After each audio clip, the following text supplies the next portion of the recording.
27,990 টাকায় অপ্পো নতুন একটা ফোন লঞ্চ করলো, যাতে থাকছে কোয়ালকম স্ন্যাপড্রাগনের প্রসেসর, ফুল এইচডি প্লাস রেজুলেশনের AMOLED display, 90 hertz refresh rate এবং অন স্ক্রিন ফিঙ্গারপ্রিন্ট। আর এত সবকিছু পাচ্ছেন অপ্পোর এ সিরিজের নতুন ফোন Oppo A78 4G তে।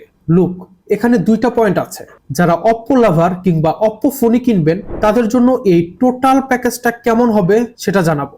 2, যারা একটু ভ্যালু ফর মানি ডিভাইস খুঁজেন, যে এই আমার বাজেট, এই বাজেটে বেস্ট ফোন কোনটা সেটাই কিনবো, তাদের জন্য ভিডিওর শেষ দিকে কথা বলবো।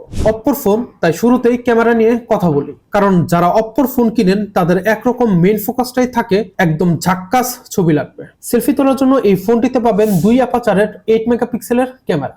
ভাই, এই ক্যামেরা দিয়ে যখন আপনি সেলফি তুলবেন তখন খুব সহজেই নোটিস করবেন কালারগুলো অনেক পপ আপ করে, যার কারণে ম্যাক্সিমাম ক্ষেত্রেই ইনটায়ার যে ব্যাপারটা সেটা অনেক ভালো লাগে। ছবিগুলোতে ডাইনামিক রেঞ্জ খুব ভালো পাওয়া যায়, আর এজ ডিটেকশনটাও খুব বেশি সমস্যা করে না, ম্যাক্সিমাম টাইমই অ্যাকুরেট থাকে। আর পোর্ট্রেট গুলোর ইন প্রোডাক্টটা না একদমই আই প্লিজিং। ইন শর্ট, 8 মেগাপিক্সেলের ক্যামেরা হিসেবে অনেক ভালো সেলফি ক্যাপচার করা যায়, বাট লাইট যখন কমা শুরু করে তখন অনেকটাই ছবি সফট হয়ে যায়, নয়েজ আর গ্রেইনও দেখা যায়, কিন্তু তখনও ফোনটা অবজেক্টের কালারগুলোকে পপ আপ করে। সব মিলে খুব একটা খারাপ লাগে না ছবিগুলো, এক কথায় ইউজেবল থাকে। সেলফিতে 1080p সর্বোচ্চ 30 fps এ ভিডিও রেকর্ড করা যায়। ভিডিও কোয়ালিটি মাচ বেটার দেন আদার্স 13 মেগাপিক্সেলের সেলফি ক্যামেরা, বেশ ভালো ডিটেইলও দেয়। তবে আলো কমে গেলে অনেক সফট আউটপুট পাওয়া যায়, এটাও সত্যি। ফোনটি রিয়ারে দুইটা ক্যামেরা দেওয়া হয়েছে, একটা 50 মেগাপিক্সেলের 1.8 অ্যাপারচারের মেইন ক্যামেরা, আরেকটা 2 মেগাপিক্সেলের 2.4 অ্যাপারচারের ডেপথ সেন্সর। 27,990 টাকা, মানে 28,000ই ধরতে পারেন। ভাই, এই প্রাইসে অন্তত একটা ওয়াইড অ্যাঙ্গেল লেন্স দেওয়া খুবই দরকার ছিল। বিভিন্ন লাইটিং কন্ডিশনে ফোনটি দিয়ে ছবি তোলা হয়েছে, ম্যাক্সিমাম জায়গায় সাবজেক্টের যে কালারটা এটা হালকা টুইক করে, তবে সেটা অবশ্যই ডিস্ট্রাক্টিং কিছু না, ভালোই লাগে। শার্পনেস, ডিটেলস, এমনকি ডাইনামিক রেঞ্জও অনেক সুন্দর করে রিটেইন করে। ভাই, বিশ্বাস করবেন না, পোর্ট্রেট গুলো না দারুণ ক্যাপচার করে। এই ক্ষেত্রে ক্যামেরার চেয়ে সফটওয়্যার অপটিমাইজেশনকেই বেশি ক্রেডিট দেওয়া লাগে। খুব সুন্দর করে অপটিমাইজ করে দারুণ সব পোর্ট্রেট আউটপুট দেয়। এই বাজেটে যতগুলো অফিসিয়াল ডিভাইস পাওয়া যায় তাদের সাথে এই ফোনের camera performance easily head to head compare করার মতো। আলো কমলে নয়েজ আর গ্রেনটা যথারীতি বাড়ে, তখন এই নয়েজ আর গ্রেনকে কমাতে গিয়ে ছবিগুলো স্মুথ করে, তখন আবার অবজেক্টের যে কালারটা এটা আরো বেশি বুস্ট করে। এতে করে খুব বেশি খারাপ লাগে না যদিও, আর এই ফোনের নাইট মোড থাকলেও খুব বেশি পার্থক্য তৈরি করতে পারে না।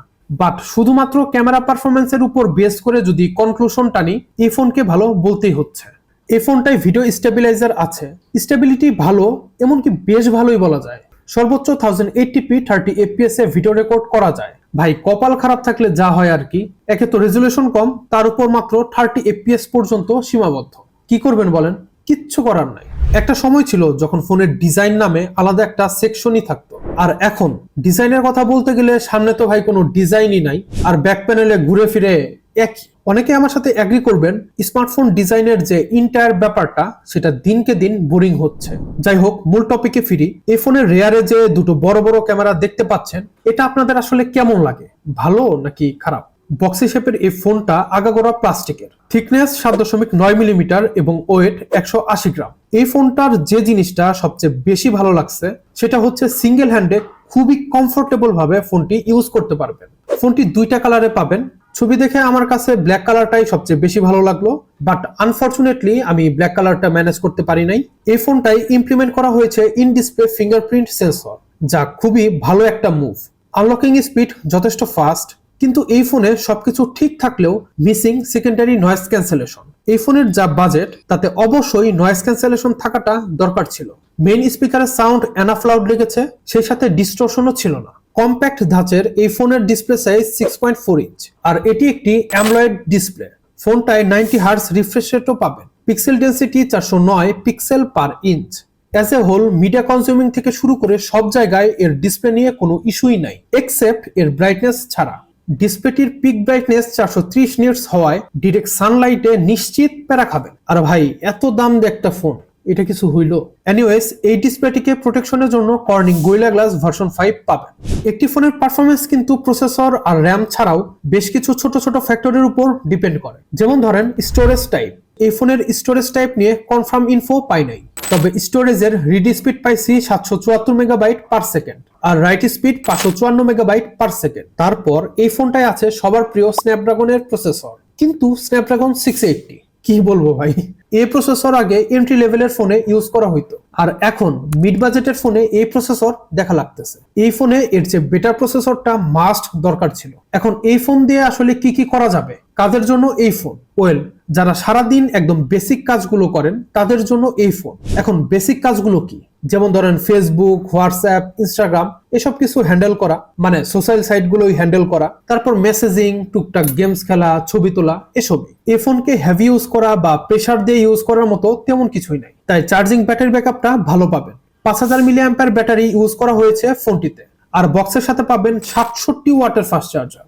সত্যি ভাই, অপ্পো আর কিছু দিক আর না দিক, ফাস্ট চার্জার দিতে একদমই কমতি করে না। এখন স্পেসিফিক ভাবে গেমিং নিয়ে বলতে গেলে এই ফোনটায় আমরা কল অফ ডিউটিও খেলেছি, আবার পাবজিও খেলেছি। ব্যালেন্স গ্রাফিক্স, মিডিয়াম ফ্রেম রেটে পাবজি প্লেয়েবল, S9ও খেলেছি, সেক্ষেত্রে গেম প্লে স্মুথ ছিল। প্রসেসরের সাথে গেমটা অপটিমাইজ হওয়ায় S9 বেশ ভালোভাবেই খেলা যায়, এমনকি টানা গেম প্লে করলেও হিট হয় না, যদিও স্ন্যাপড্রাগন 680 বৈশিষ্ট্যটাই এমন।